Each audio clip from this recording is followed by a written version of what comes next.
If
anybody ready to go fly, then do this. That's fine too. Okay.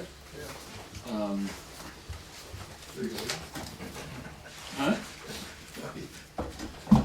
So if you could just kind of pass these around. So take the one off the top. It's Each is one set?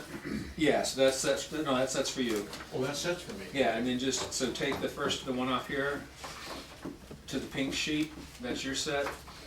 Pass it back, which I just done. Okay. You got two sets there, didn't you? I'm special. Oh, did you? Thank you. Yeah, so there's yours. Thank you, sir. You have one of these? I don't know anything between the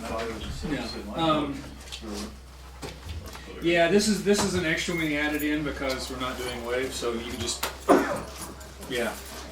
I don't know if the guy doing medical factors has something or not, but.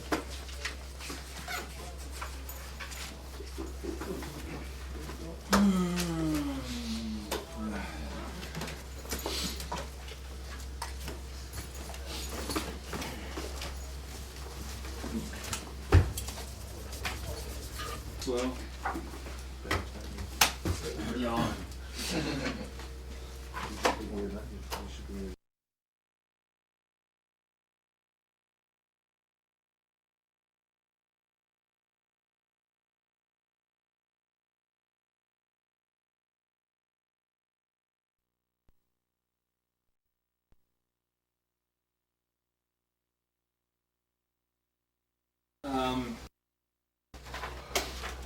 Thermaling can be really broken into three areas: finding thermals, flying politely in gaggles, and then the main part is maximizing your climb rate. That's what most people are interested in.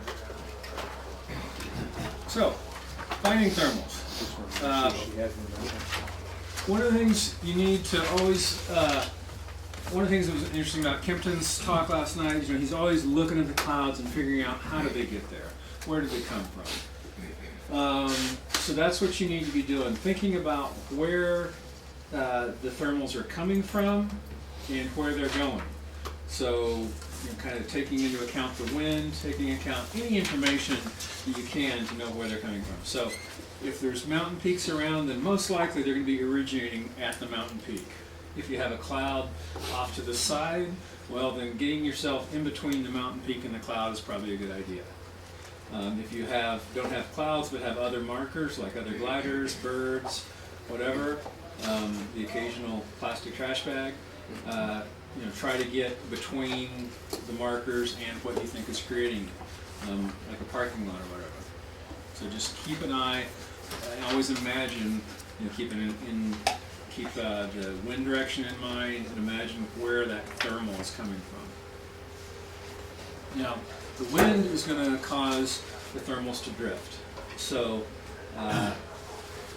if a thermal just was like a balloon, started going up, if the wind speed distribution is like that, so pretty much constant, increases with altitude up to a certain point and then constant above that, that's pretty normal for a thermal day, then the first 1,000 feet or so, the thermal is going to go pretty much straight up, and then it's going to start to get bent over with the wind.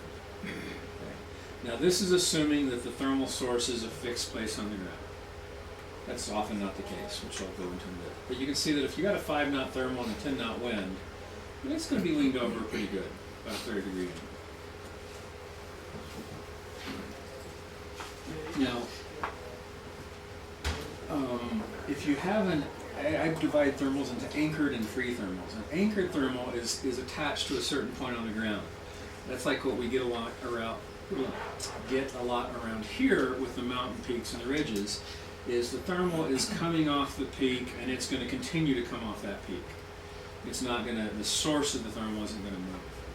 Now, is that just because of the gradient of the slope getting the more direct sun? That's part of it. Part of it also is, I mean, imagine this is the hillside and this air tries to go up. Well, if it tries to go up, it kind of creates a vacuum over on this side, lower pressure. So it's going to go up, it's just going to go up the side of the hill. If that happens on both sides of the hill, they come up at the middle, converge, come off the top. So it's just more of a physics. I mean, it's the surface. If the sun's over here, this surface will definitely get hotter. But even with that, it's the fact that just the way the air flows. Okay, so over flatlands or over the valleys, then the thermals can be free. They're not attached to any one point. They may get triggered by one point, but then they're free to move, just like you see dust devils move along. So the dust devil's moving along the ground, sucking up the warm air as it goes. So if you have an anchored thermal, as the air goes up, it's going to get bent over by the wind. If you have a free thermal, as it starts to go with the wind, it's pretty much going straight up after it gets to the gradient. So, and this is really important because I'm flying along and I see a cloud, and I think, I'm going to go get that lift. If I fly right here, where's the lift? It's like I can't find it. So, sometimes you fly under the cloud in a 20-knot wind and you get lift. Sometimes you fly under the cloud in a 20-knot wind and you don't get lift. So you got to figure out where it's coming from and why it's doing what it's doing. So if there's, if you're flying in a row of clouds that's lined up with the ridges, you better take into account where the wind's coming from. If you're flying under clouds that are just moving along with the wind, then you can get, up here you can get right underneath it. If you're really scratching down low, then you maybe will be a little bit upwind.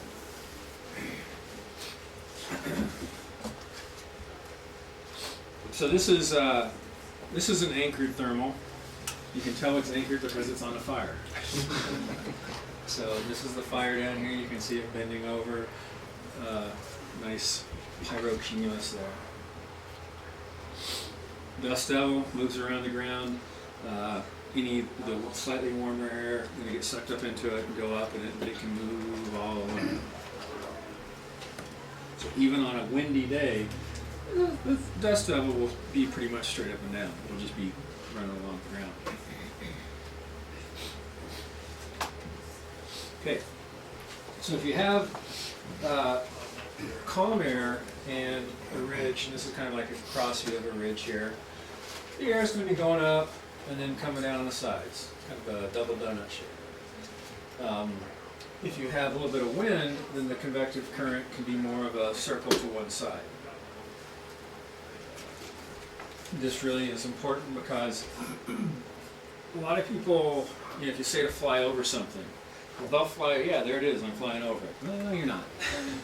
This is flying over. If you're flying directly over it, you're here. If you're not flying directly over it, but you can see it, you may be over there. So you got to figure out where you are. If you're trying to fly from point A to point B, straight line is not necessarily the best option. Because of what we just talked about, the best lift is going to be right over the ridge, the peaks of the ridge. That's a top view of the ridge, by the way. Apologize for the artwork. So there's going to be some lift probably along this entire thing. And then where there's a peak or some rock outcropping or fewer trees, whatever, there may be a few good points of really good lift. So red glider here flies in a straight line and gets a 2-knot thermal, a 2-knot thermal, a 2-knot thermal, and lands out. because 2 knots, they're not going to take 2 knots. So green takes the longer route. You know, a big thermal here, 2 knots, 4 knots, 2 knots, 6 knots, 2 knots, 8 knots, decides to circle. And then comes screaming along the rest of it without losing its altitude. Doesn't. So by really paying attention to where you are with respect to the ridge, you can go a lot faster.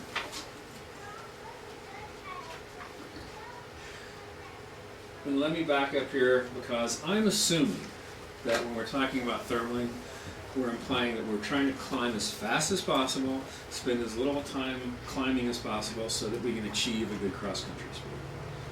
That's the underlying assumption. Okay. Let's say you have a wind that's light and variable or whatever, and so you don't really know exactly where it is, where the good lift is going to be with respect to the ridge.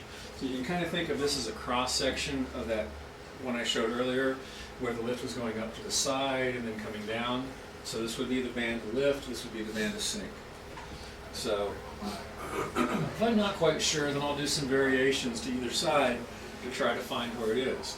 You know, I find some lift, and then it starts to drop off. So then I try to stay about the same distance away from the ridge line from then on and try to stay in the lift. Just try to find that line of energy.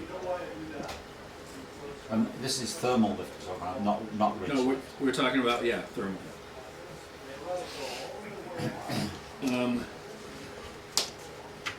I have my own definitions for the life cycle of a cloud. We've got the haze dome, which sometimes you just see a little bit of haze where it's starting to push up. Then you get the little puff, and anybody who's flown with me knows, yeah, look, it's a little puffy over there. Then you got the baby cloud, which is just starting to form. A nice healthy cloud, dark bottom, kind of a triangular shaped top. I say that because of the bronze badge test to ask you what shape the cloud is. It's a triangular shaped cloud.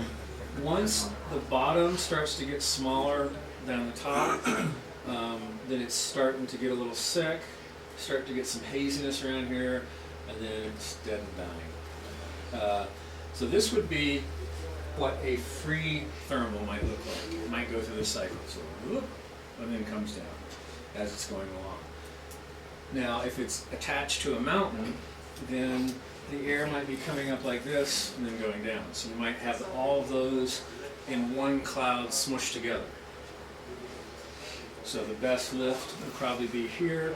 Of course, when you get the condensation, it actually causes heating, which can make the cloud stronger. Okay. You should not have to tell anybody to turn in the same direction as an occupied thermal, as somebody who's already in an occupied thermal, but I'm going to anyway. And let's say, oh, that person is 5,000 feet above me, there's no collision hazard, I like to turn left, so I'm going to turn left. Well, what about the guy who then comes in halfway between you, and then between you, and between you? So just follow it. Or choose a different thermal if you really don't want to turn right. Avoid coming into a thermal with high speed, and then an occupied thermal with high speed and then popping up through it. You're not really sure how much altitude you're going to gain. If it's a really strong thermal, you may gain more altitude than you think and become a collision hazard for somebody above you. So instead, it's much better form to slow down a little bit before the thermal, get to your thermaling speed, and then enter it level rather than zooming up through everybody. If you're entering a thermal and somebody else is already doing a 45-degree bank angle, don't come in and turn a 20-degree bank angle, because they're going to be going boom, boom, and you're going to be going, I'm in their way. I'm in their way. And they're going to have to, they're probably doing that bank angle for a reason, because they're trying to stay in the core, and if every time you come through they got to get out of your way, they're not going to like you. Closest I've ever come to being hit was when I was getting ready to join a thermal, and I was coming in a nice position to join them, and then they switched directions and almost turned right, or they did turn right in front of me. So once you've established a direction, it's not useful at all from either, it's dangerous, and it's not really useful from a thermaling point of view to change directions. Because you're going to be flying in totally different air. And so, if you had some good air right here, by the time you get turned and level out again, you're going to be over here, so you're not going to be in it. So it's really hard to judge where you move the circle when you change directions. So don't reverse directions. Okay, I am zooming through this. Well, wait a minute, if you're getting left and you're getting sink, left and sink, shouldn't you want to reverse and go back and go the other way? Or you want to just widen your circle? Well, I'll go into that, but if you've got lift here and you're doing a circle like this, okay, so you're doing a circle like this. So if you reverse directions, by the time you start to level out, you're going to go straight for a while, and then start turning again. You'll probably be over here. You just don't know where you're going to be. There's much better techniques that aren't dangerous to everybody around you for doing that. Even if it was a useful technique, you shouldn't do it. Because you're not the only one in the sky. Okay, so for maximizing climbing, first you need to know a little bit about the physics of turning. So this was for a Grove 103 with the exact calculations, but for an ASK 21, for any glider, the shape of this is the same, just the actual numbers will be a little different. But they're all pretty close, just based on the wing level. So if I'm doing, if I'm flying level, then I should be coming down about 130, 140 feet per minute. If I'm flying at a 20-degree bank angle, about the same.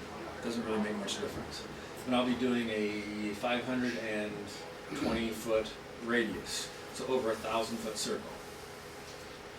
If I increase my bank angle 10 degrees, it's not much. I cut 150 or more feet off of my radius, so 300 feet off of my diameter. My sink rate goes up almost negligibly. From 30 to 40, the radius gets a little smaller, sink rate gets a little more. 40 to 50, I'm starting to go over the cliff there. So from 40 to 50 does almost nothing for my radius. 50 to 60 does even less. 60 to 70, why bother? 60 to 70, your sink rate goes up almost 3 knots. 50 to 60, or let's say 45. 45 is my target. Your sink rate goes up over a knot and a half. So if you're not getting a knot and a half more of lift by going from 45 to 60, there's no reason to do it. Sometimes it is worthwhile. 60 degree is a much harder bank angle to maintain, so it's just usually not worth going to those high angles. Sometimes a strong core close to the ground, you really, at least part of the time, have to be at 60 to get that extra. Right. Closer to the ground, where they're smaller, it can be worth it. And then you just got to make sure you keep your speed up so that you don't stall. If you have the speed up too much, you offset the advantage of the increased bank. So So it's the trade-off. Yeah. plus most people think they're turning steeper than they are. If you're not pulling 2 Gs, you're not turning a 60-degree bank angle. And most people don't like to pull 2 Gs continuously. 45 degrees, you're pulling 1.4 Gs. That's a big difference. So most people will back away from 60 degrees. 70 degrees, you're pulling 3 Gs. Most people do not want to do that for any amount of time. Okay, so this is what this looks like from above. So let's say this is a 60-degree bank angle, 45, 30. So if I have a thermal this size, a 60-degree bank angle is going to get me a little bit more in the center of it, but not a huge amount. And unless that thermal is really good in that area, not going to be worth it. 30-degree angle, which is what most people I find tend to thermal out. That's a comfortable angle, especially if you're a power pilot, because airplanes don't bank more than 30 degrees. Then you're in it here. So you're going to be in the edge of it and then out of it most of the time. And then the edge of it, out of it most of the time. So that difference between 30 and 45 is huge.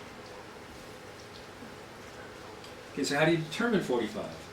You got a built-in indicator. The screws around all the instruments are in a square. Put a diagonal there, put that horizontal to the parallel to the horizon, you got your 45 degrees. So almost everybody has this in their glider. I think all dashes of the glider should be made at 45 degrees. If I ever designed a glider, that'd be what I would say. Okay, so there are different techniques for finding the center of a thermal, or for moving your circle once you've decided which direction you want to move it. We'll talk in a second about which direction you want to move it. This is my favorite, so I'm going to talk about it first and zoom through the other ones. If I'm turning 45-degree bank angle and I decide I want to move the circle that way, if I level out for 3 seconds, that is 1 radius. So I know where I've moved my circle. If I'm doing this, I move it this way, and it's like, oh, that didn't help. Then I know if I level out here for 3 seconds, I'm right back where I started. If I were to have just shallowed the bank angle, so say I shallowed the bank angle here, and then leveled out here, then went back to my 45 here, I've actually moved the circle a 45 degree that way. So by shallowing the bank angle, unless you're really good, you don't really know where you end up after that. So I'm very much a proponent of 45, level, 45. Okay, so a lot of people say you can change the change the circle, and again we're going to do it 1 radius. If we're doing a 45-degree bank angle here, then I could by leveling out to 20 degrees for 14 seconds, I could get over here and then go back to 45 degrees, and I've moved it. I've spent 14 seconds in not so great lift, and if I don't keep that 20-degree bank angle exact, if I went to 15, then I may be over here. If I went to 30, I may be over here. Very hard to figure exactly where you're moving it. So I like to stick to 1 bank angle. You just vary your time of level between. Right, just how far I want to move it. If I want to, say I've got a real big thermal and a 20-degree bank angle is working, then I could steepen up the bank for half a turn to move it. And if I steepen up here, then it moves the circle that direction. Because I do a lower radius here and then go back to my bigger radius.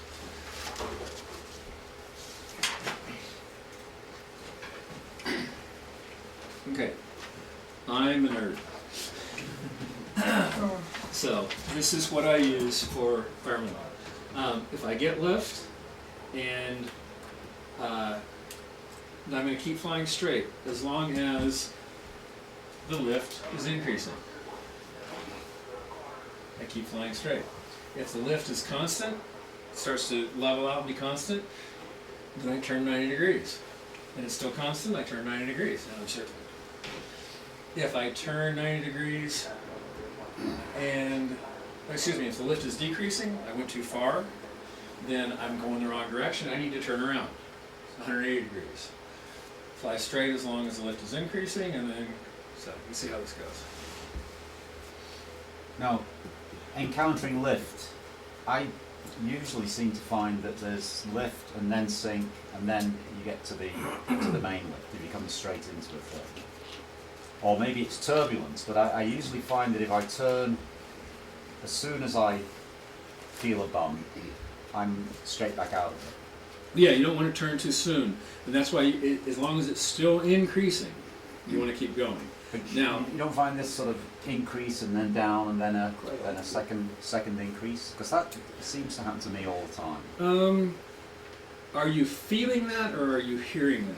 Feeling it. Okay, if you're feeling that, then you're going to have, as the thermal's going up, there's shear between it and the air that's not going up, and so you'll get some turbulence there.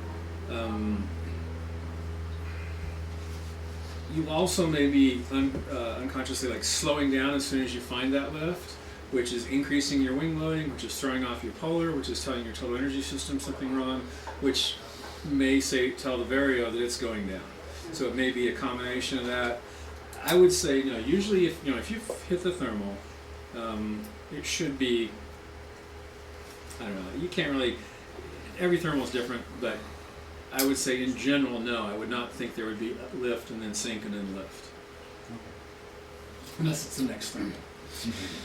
Depends on how far you're going. No, it's usually a matter of a Yeah. second and a half or Yeah. something like that. It's fairly fast. It may be that I'm pulling back to slow down And that's the feeling, you could get that feeling. Also, it could be horizontal gust. yeah, So if yeah. you're flying, if there's some rotation, the typical thermal can be kind of, you think of it as a smoke ring going up.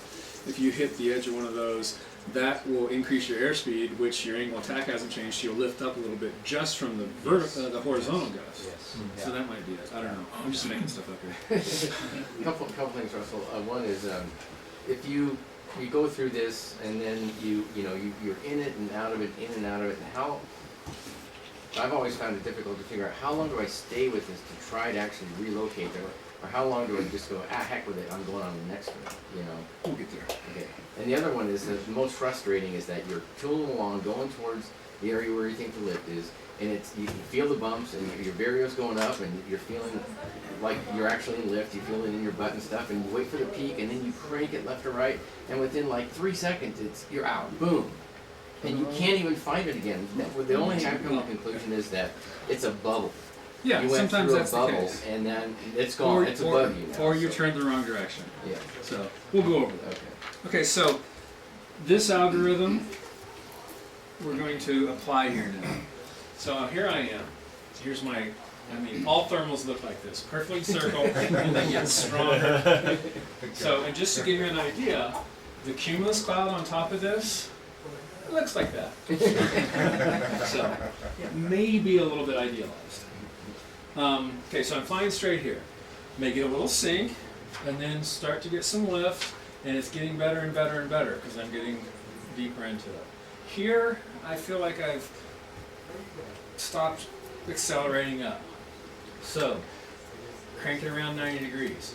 During that 90 degrees, it got better. So I'm going to straighten out again. Here I feel that it's peaked out again, so I turn 90 degrees. It's still constant, 90 degrees. So now I've found it. So basically you can think, do you remember from algebra, if you have two variables, you have to have two simultaneous equations? So basically you're solving for two variables here. You're solving for this way and that way. So the fastest you can hope to find the center is with two corrections. So one correction, two correction. How did you know to turn left here? I didn't. So you could have turned right, I could have turned right. and then you're You know you up to the right. And then you do this. So I'm flying along here, and lift gets better, better, now it's evened out, so I turn. Oops, did the wrong direction. So it got worse during this first 90 degrees. Okay? So at this point I say I'm going the wrong direction, 180. 270 from my initial head. Okay? I level out here. Lift still isn't very good here. A lot of people will go ahead and bring it around here until it's good again. Well, now you're just back where you started. So you've got to realize that, yeah, this was the peak. I turned in that, it didn't work. I've got to go the other direction. From here, and I probably want to move the circle over a full, a full diameter. So from here to here, 6 seconds at least. But to follow the algorithm perfectly, I can feel it increasing. It's doubled off here, so I start my turn. So again, it's two corrections. And Russell, the key point there is resume the turn in the same direction. Don't reverse the direction. Yes, as I said earlier. People do that all the time. But yeah, think about that. You come around here, I'm going to go the other way now. That didn't really work.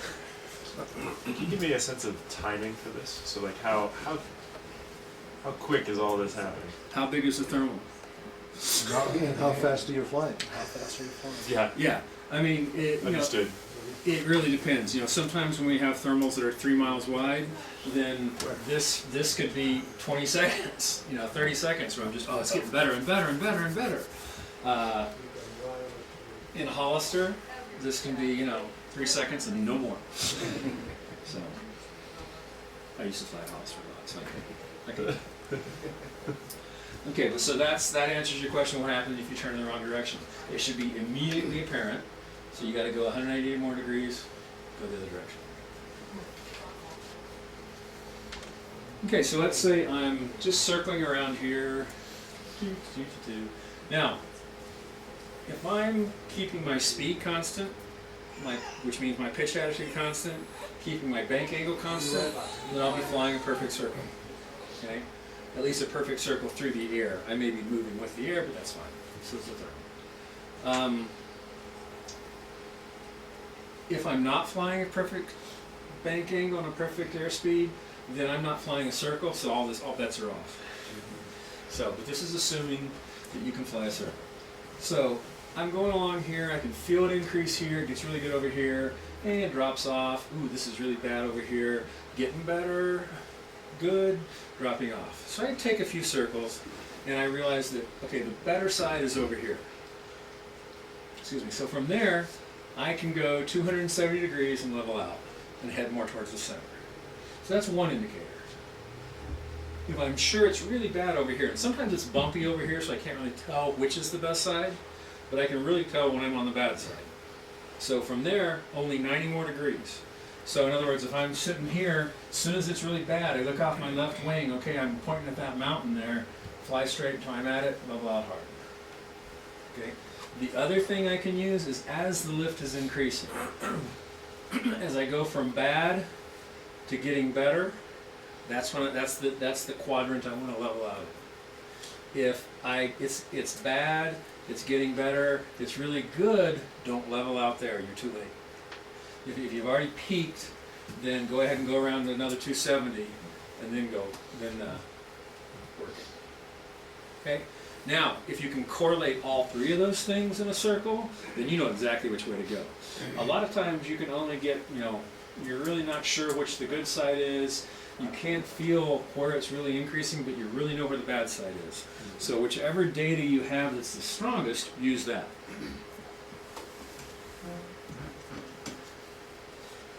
So this is what I'm showing here. If I'll get a bump. If I'm doing the circle here, you can see I always turn to the left. If you hit a bump here, then you might want to go this way. If you hit a bump over here, which you're doing here, you might want to bring it that way. But on average, it's kind of better on this side, but it's clearly bad over here, so that's what I'm going to use to straighten out my circle. Okay. If I have a small thermal, and no matter which way I move the circle, I'm only half in it, then maybe I need to go to a steeper bank angle. If I go to a steeper bank angle and my average climb rate still doesn't increase, well, the steeper bank angle may have got me in the stronger thermal, but is not helping as far as the climb rate goes. So, maybe time to go to a different thermal. Ross, Or, go ahead. Saturday I was flying with Elizabeth. You know, typically when you're thermaling, you can feel this is the bad side, this is the good side, and correct. Well, I was trying to do that. All of a sudden it felt like this was the bad side, and this was the good side, and I correct. And it was sort of as if I was flying circles around. Doing the daisy pattern. We will talk about Okay. we will talk about the daisy I'll pattern. wait, thanks. So the thing that you can do here, if you're low and this is the situation, increasing the bank angle does not increase your climb rate. Just go back to the shallower bank angle, be patient as the thermal gets bigger and higher. It will get bigger and hopefully you'll be able to stay in. If you're high already and this is happening, go find a different thermal. So, but you know, half in and half out is better than completely out and on the ground. Okay. Thermals don't like you. You need to understand this. anytime you come close to one, they try to push you away. So, as this glider, where's my little glider? May I? The little foam glider back there? Does it fly? It doesn't fly very well, just give it a wing. There we go. Oh, hey, this one's not attached. So, if I'm flying along here and my left wing gets lifted, I'll turn to the right a little bit there. And I turn to the left a little bit. It's always just saying go away. Okay? So, being glider pilots, we're a little bit contrarian to start with. So, if it tries to turn you to the right, you go to the left. So, you know, a person who lets the glider, who is on a ride in the glider, lets the glider go where it wants to, is going to say, yeah, there were some bumps, but no real lift. Whereas a person who says, hey, I'm going where it's telling me not to go, then you're going to find the lift. I've seen this before and I'm perplexed because up seems to be surrounded by down. So how does the wing get in the up without being in sync first? Seems like the sink around a thermal would bank you in towards the thermal. The sink is usually much less than the lift because the sink is spread over a wider area. Okay. And so it's a lot of air going down slowly as opposed to a little bit of air going up very quickly. Okay. So yes, you may get a so if it comes down a little bit but then gets then that's the direction. Okay. Okay, now we're going to get into all the things that people do wrong when thermaling. People who have flown with me over the last couple of days, how many times while thermaling have I said, watch your pitch attitude, watch your bank angle? Pretty much continuously. Because that is just so important to flying accurately and therefore to flying a circle. If you can't keep a bank angle constant and an airspeed constant, your radius is changing all the time, and therefore the thermal just moves around everywhere. So it's hard to keep center. The worst thing you can do is speed up and shallow your bank angle at the same time. Speeding up opens up your radius, shallowing opens up your radius, and then if you let the nose come up and steepen up, then you've just done, big radius, tight radius, big radius. So you've moved a long way.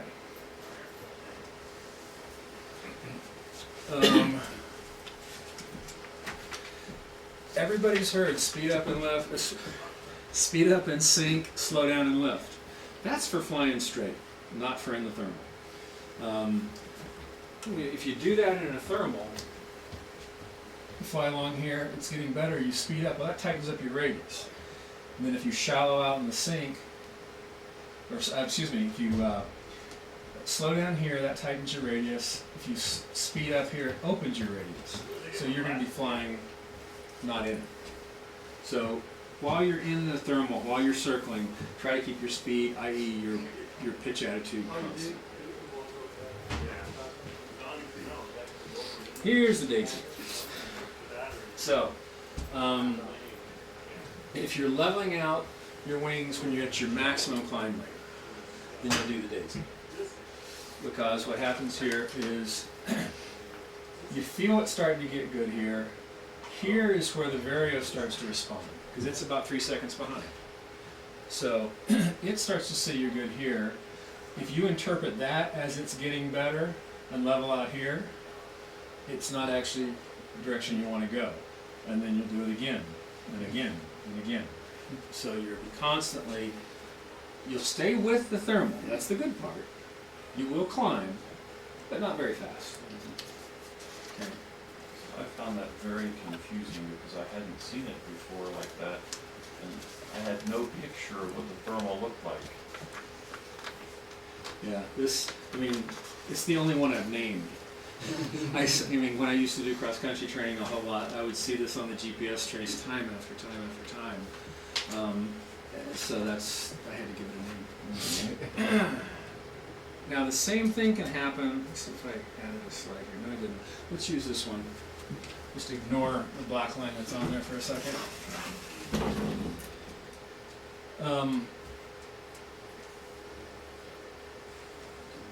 anybody ever heard of the technique of, shallow in lifts? No, what is it? Shallow and lift and steepen and. Steepen and sink. Okay, so let's look what that does. So I'm flying along here. Okay, I've got some lift now, so I shallow out a little bit. Starts to get sink, so I steepen up, lift, shallow out, and it also gives you the daisy pattern. So again, it will keep you in the thermal. People who use that technique will climb, but you can climb faster. So.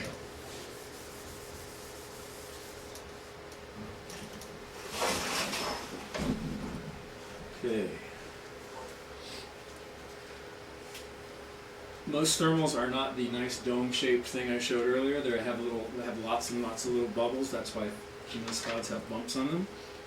So if every time you get a surge, you level out, then you will slowly end up going in a bigger and bigger circle until you're outside of it.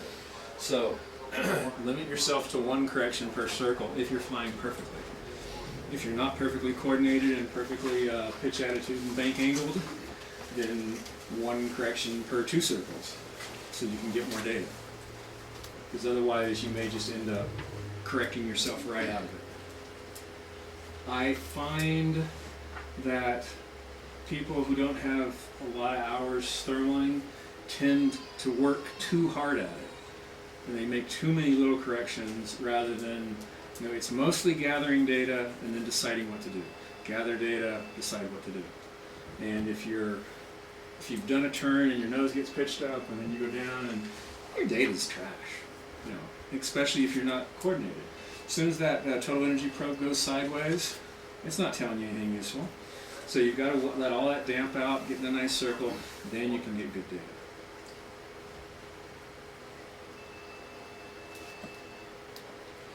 A lot of people will start out at a 45-degree bank angle and then slowly shallow out and just kind of spiral out of it.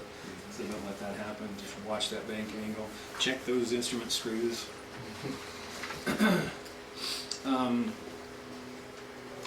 If you just start to hit the lift, it's getting better, and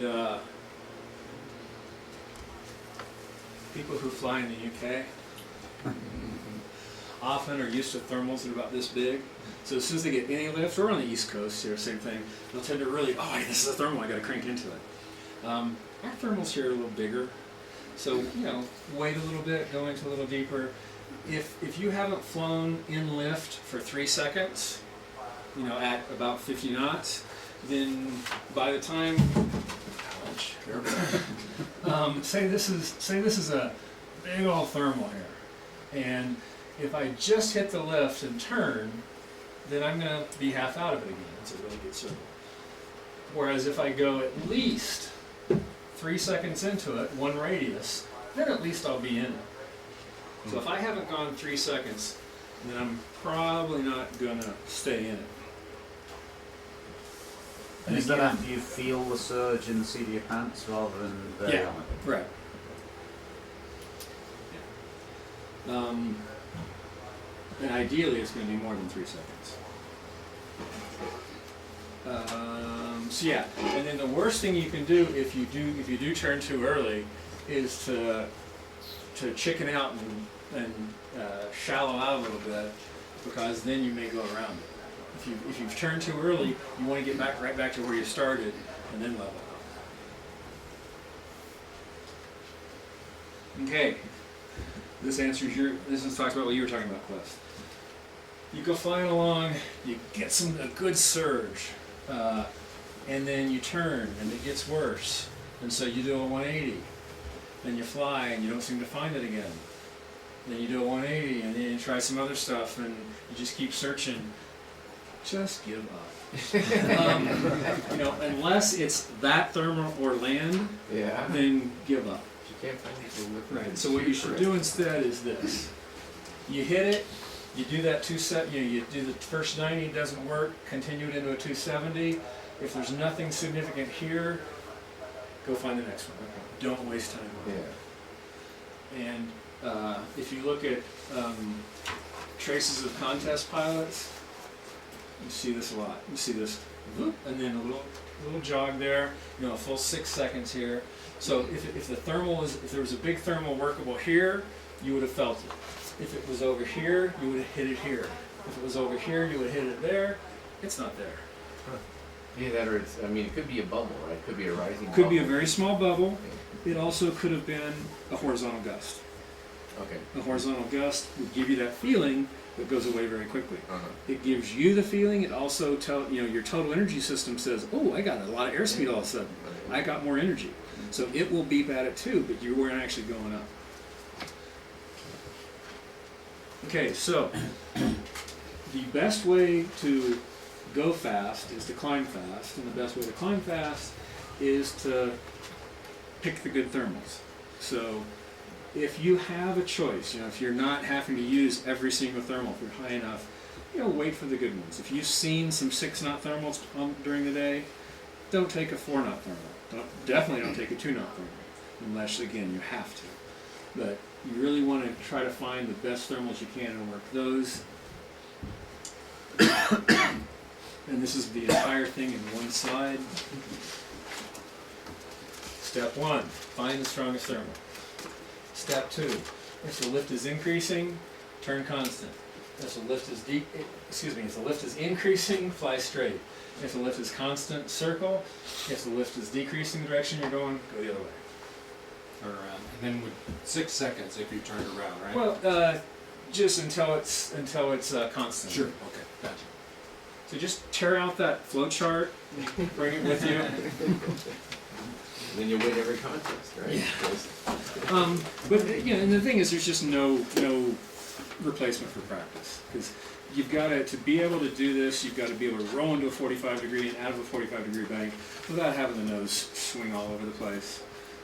Some little, technicalities is obviously you're not going to go from 45 to 0 and back to 45 instantly. So you're never going to do a perfect circle with a straight line and another perfect circle. So you might want to roll out just a hair before the direction you want to go, because you're going to have some radius in here.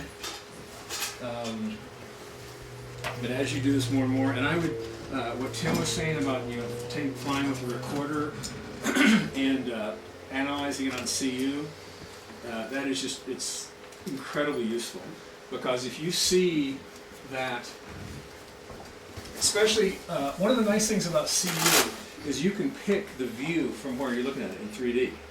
So if there's a wind and the thermal's bent over, then you can look at the view straight down the thermal. So your circles are still lined up. Whereas if you look at them from this view, a top view, they're all going over. So you can still see what you're doing at an angle. So if you look at that trace, and that's what you see, there's room for improvement. If you look at the trace and you see a lot of this, what that might mean is you're trying to straighten out too much when you find a lift and is working your way out of it. Of course, because you only get a data point every so often. If you see the daisy pattern, like I say, that shows up all the time. So you can just kind of, if you're seeing the daisy pattern, you need to level out earlier. If you see, and then you can just kind of make adjustments based on what you were doing, what you see that you were doing. So a lot of times you don't know what you're doing. Fun thing to do, take a roll of toilet paper up, throw it out the window. So you're flying along, you hit some lift, throw the toilet paper out the window instantly and go into 45-degree bank. If you fly right over the toilet paper on the next ring, then you were flying a perfect circle. If the toilet paper is way off to your right, you were too slow rolling into it, or you didn't fly a constant bank angle, your speed, something was off. But if you're flying a perfect circle, you should fly right over the toilet paper every circle. So it goes with you. So, I didn't say the word.